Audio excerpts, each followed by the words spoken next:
भारतात आरोग्य सेवेच्या विस्तारासाठी अनेक योजना राबवल्या जात असल्या तरी मृत्यूच्या वेळी वैद्यकीय मदत न मिळणे किंवा अशिक्षित व्यक्तीकडून उपचार होणे ही वस्तुस्थिती अजूनही चिंताजनक आहे.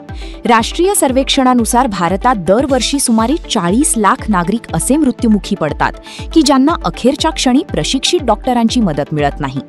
विकसित भारताच्या दाव्यांवर प्रश्नचिन्ह निर्माण करणारी ही अत्यंत गंभीर बाब आहे. ही आकडेवारी दाखवते की मोठ्या प्रमाणावर लोक शेवटच्या क्षणी कोणत्याही प्रशिक्षित डॉक्टरांच्या संपर्कात येत नाहीत.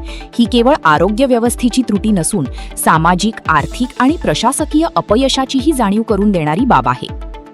ग्रामीण भागात प्राथमिक आरोग्य केंद्रांची कमतरता, डॉक्टर व परिचारिकांची अपुरी संख्या आणि आपत्कालीन सेवांचा अभाव यामुळे अनेक रुग्णांना वेळेवर उपचार मिळत नाहीत. अनेक गावांमध्ये रुग्णवाहिका वेळेत पोहोचत नाही, तर काही ठिकाणी रुग्णालयापर्यंत पोहोचण्यासाठी मोठे अंतर पार करावे लागते. परिणामी कुटुंबीय स्थानिक अशिक्षित वैद्य, भगत किंवा अनुभवाधारित उपचार करणाऱ्या व्यक्तींवर अवलंबून राहतात. आर्थिक कारणेही तितकीच महत्त्वाची आहेत. खासगी रुग्णालयांचा खर्च सर्वसामान्यांना परवडत नाही. आरोग्य विम्याचे कवच मर्यादित असल्याने अनेक कुटुंबे उपचार पुढे ढकलतात किंवा शेवटच्या क्षणी हार मानतात.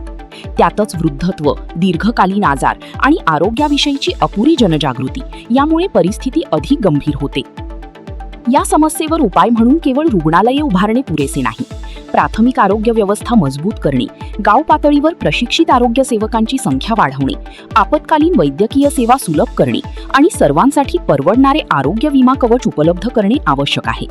तसेच लोकांमध्ये वैज्ञानिक आरोग्य दृष्टी आणि वेळेवर उपचार घेण्याची सवय निर्माण करण्यासाठी व्यापक जनजागृती मोहीम हवी. माणसाचा मृत्यू हा अटळ असला तरी शेवटच्या क्षणीही सन्मानाने आणि योग्य वैद्यकीय मदतीसह जीवनाचा निरोप घेण्याचा अधिकार प्रत्येक नागरिकाला आहे. तो अधिकार सुनिश्चित करणे हीच खरी लोककल्याणकारी राज्यव्यवस्थेची कसोटी ठरेल.